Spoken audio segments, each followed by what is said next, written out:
Mel, kalau udah ngomong matiin ya, men. Ya, Iya, betul soalnya.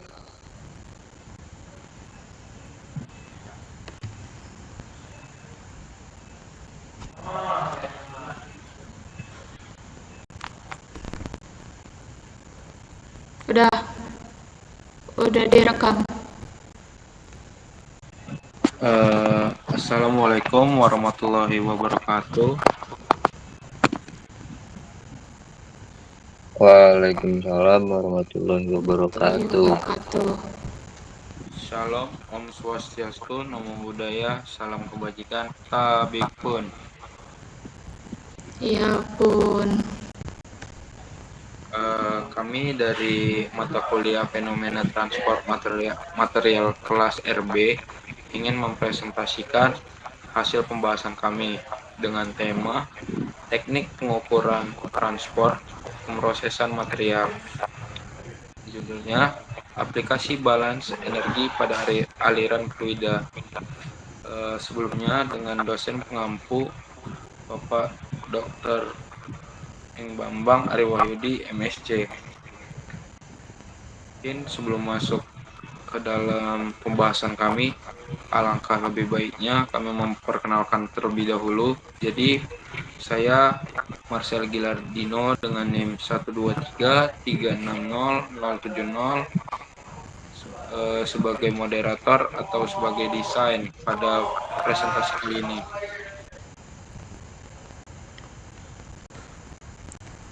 Baik, di sini saya memperkenalkan diri. Nama saya Amelia Rosa, NIM 123360054, bertugas sebagai editing.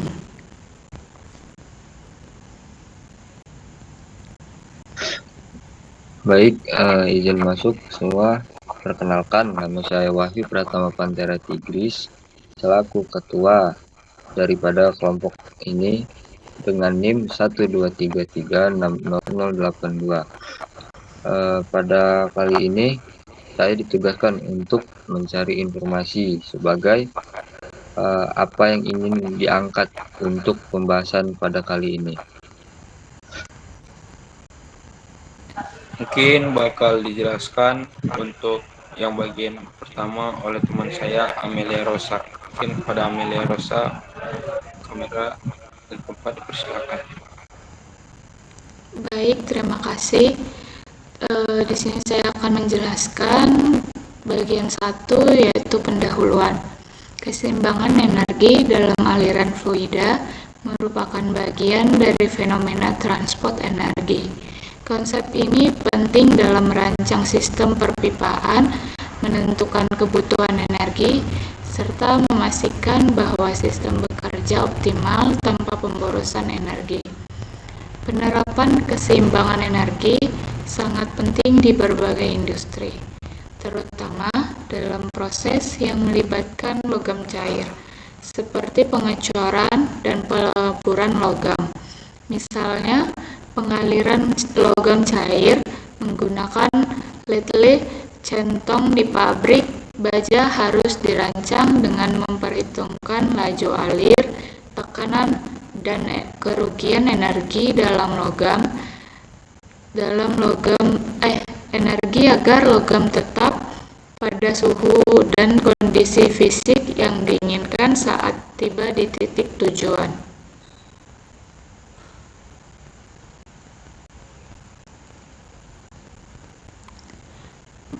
Nomor 2, gejala transport yang dipilih dan kepentingannya dalam industri material. Gejala transport yang menjadi fokus adalah aliran fluida, terutama dalam konteks pemindahan energi melalui fluida bergerak. Fenomena ini sangat penting karena fluida digunakan sebagai media untuk mengangkut panas, logam cair, udara, gas, dan lain-lain di dalam sistem produksi material. Contoh nyata aplikasinya dalam industri. 1. Pengosongan ledle untuk mentransfer logam cair dari satu titik ke titik lain.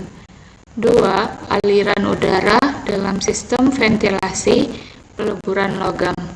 3. Distribusi bahan kimia atau cairan pendingin dalam reaktor.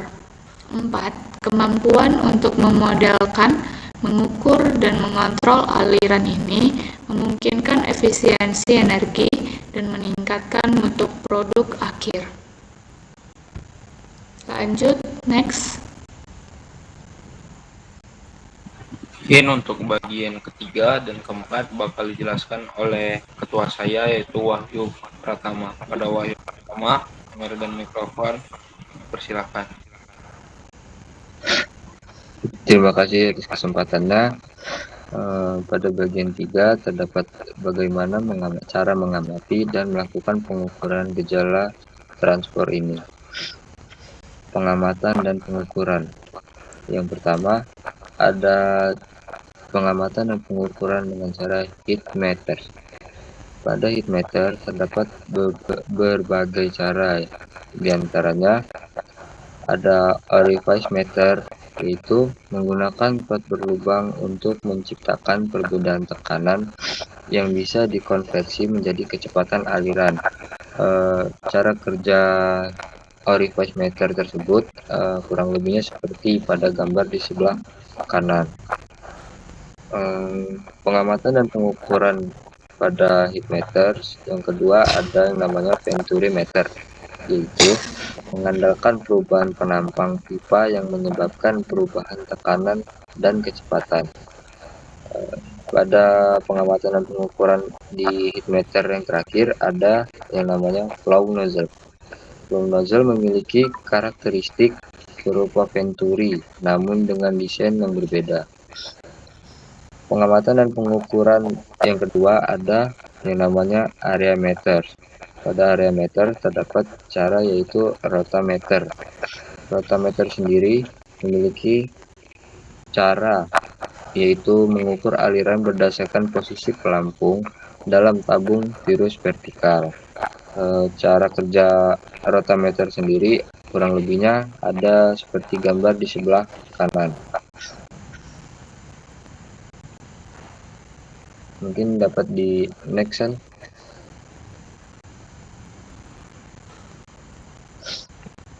Yang keempat, ada besaran-besaran variabel yang didapat dari pengukuran.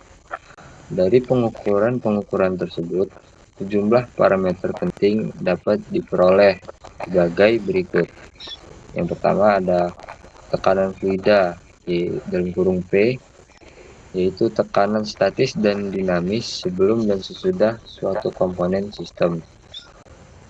Yang kedua ada kecepatan aliran dalam kurung V, itu penting untuk menghitung energi kinetik fluida. Yang ketiga ada debit aliran dalam kurung Q, merupakan volume atau massa fluida yang mengalir per satuan waktu. Yang keempat ada kerugian tekanan dalam kurung losses, termasuk akibat gesekan pada dinding pipa tikungan, katup, kontraksi, dan ekspansi mendadak. Yang kelima ada energi total, yaitu kombinasi energi potensial, kinetik, dan tekanan. Dan yang terakhir ada laju aliran massa dan laju pelepasan fluida. Itu berguna dalam merancang waktu proses dan kapasitas alat. Semua besaran ini penting untuk mengevaluasi apakah sistem berjalan efisien dan memenuhi spesifikasi teknis. Mungkin bisa dilanjut. Mungkin untuk bagian yang kelima bakal dijelaskan oleh saya sendiri, yaitu kegunaannya dalam mengubah-ubah struktur dan sifat material. Jadi, data dan analisis dari pengukuran aliran fluida sangat berguna dalam pengendalian proses yang mempengaruhi struktur dan sifat akhir suatu material. Mungkin beberapa penerapannya, yaitu pengaturan laju pendinginan dalam proses solidifikasi logam cair yang mempengaruhi struktur mikro dan mekanik dan sifat mekanik suatu material. Jadi pada saat setelah melakukan proses solidifikasi, mungkin yang diamatin atau yang dilihat pengaruhnya mungkin pada struktur mikro dan sifat material tersebut pada setelah melakukan proses solidifikasi. Nah, kita lanjut dengan desain nozzle atau ladle yang tepat, memastikan distribusi alirannya jadi seragam, menghindari segregasi atau cacat dalam produk.